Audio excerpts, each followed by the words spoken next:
I want to tell you, I have seen actors' price rise through the worst period of cinema for no reason. There was an X amount, 3 months later it is here, 3 months, but why? They have not had a release, and their last release was a failure.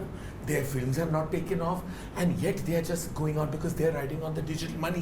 Hello तो कैसे हैं आप लोग। Recently मैंने notice किया कि Bollywood movies आजकल काफी एक्सपेंसिव हो गई है without increase in quality. Actually बोलूं तो डिक्रीज होने लगी है quality, and I wanted to know ऐसा क्यों हो रहा है। So I analyze some movies like Bade Miyan Chhote Miyan, Sikandar, Baby John and Singham again. अब इन सारी मूवीज में मैंने कॉमन पाया कि जो एक्टर्स है दे आर रिडिक्युलसली पेड। बड़े मियां छोटे मियां के लिए अक्षय कुमार को 80 करोड़ मिले और टाइगर श्रॉफ को 40 करोड़। सिकंदर के लिए सलमान भाई को मिले 120 करोड़ और बेबी जॉन के लिए वरुण धवन को मिले 25 crore. In what world does this make sense after all the flops Akshay Kumar and tiger Shroff have given in the past years? How does this make any sense? कुछ भी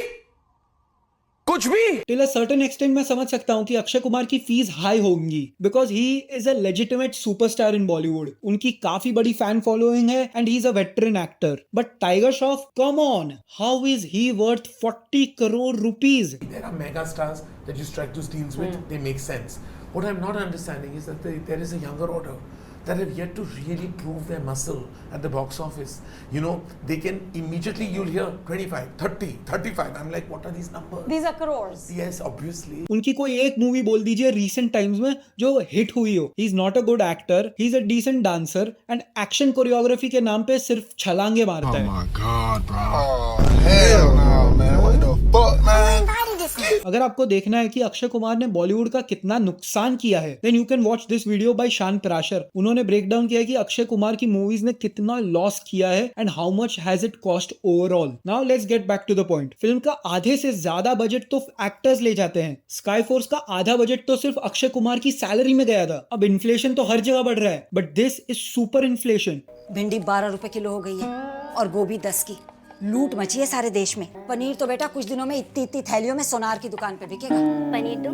नहीं बस पहले के टाइम पे एक्टर्स की सैलरी इतनी ज्यादा हाई नहीं थी। Even for super hit movies actors की सैलरी 5 से 7 करोड़ के आसपास रहती थी, वो भी टॉप में। और ये सुपर इन्फ्लेशन बहुत सारी प्रॉब्लम लाता है। अगर यही बजट राइटिंग, सीजीआई टीम या फिर क्रू को जाता, then we could have gotten much better movies. और राइटर्स को कितना कम बजट मिलता है, that is just criminal. And इसीलिए मैंने एक इंटरव्यू में सुना था कि सारे के सारे राइटर्स जो हैं उनको अब डायरेक्टर बनना है क्योंकि राइटिंग में इतना पैसा है ही नहीं। तो अगर हमारी मूवीज के लिए कोई टैलेंटेड राइटर बचेगा नहीं तो हमारी मूवीज हिट कैसे जाएंगी? ऑडियंस से ये मूवीज कैसे कनेक्ट कर पाएंगी? और इसीलिए बॉलीवुड में बनते रहेंगे रीमेक्स पे रीमेक्स। और हाई बजट की बात तो भूल जाइए। Because of this we can not even get small movies जो बस 50 से 80 करोड़ कमा जाए और हिट हो जाए, क्योंकि ये नंबर 50 से 80 करोड़ जो कुछ साल पहले बजट और मिड रेंज मूवीज को हिट बनाता था, आजकल ये नंबर तो इनका बस मिनिमम बजट हो चुका है। लेकिन इस चैनल को हिट बनाने के लिए आपको बस लाइक, शेयर और सब्सक्राइब करना है।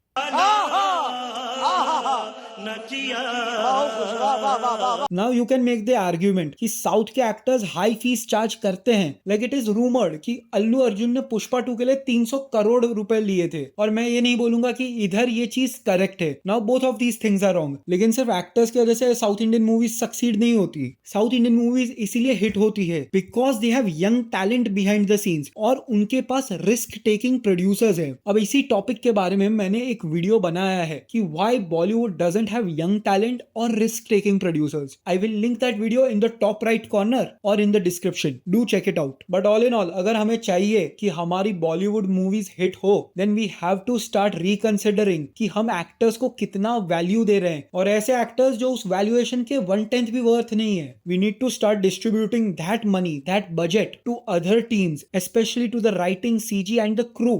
I would rather pay top dollar and much more to members of the technical crew who really make your film special. There are people editors who have saved films. There are cinematographers that have uplifted films. And when I see, and I agree with Zoya, I'm like, why am I paying this actor over 15 crores and I'm paying my editor 55 lakhs? It's not making any sense to me. Those were just my thoughts. Let me know your thoughts in the comments down below. That's it for this video. See you guys in the next one. Peace, love, and bye.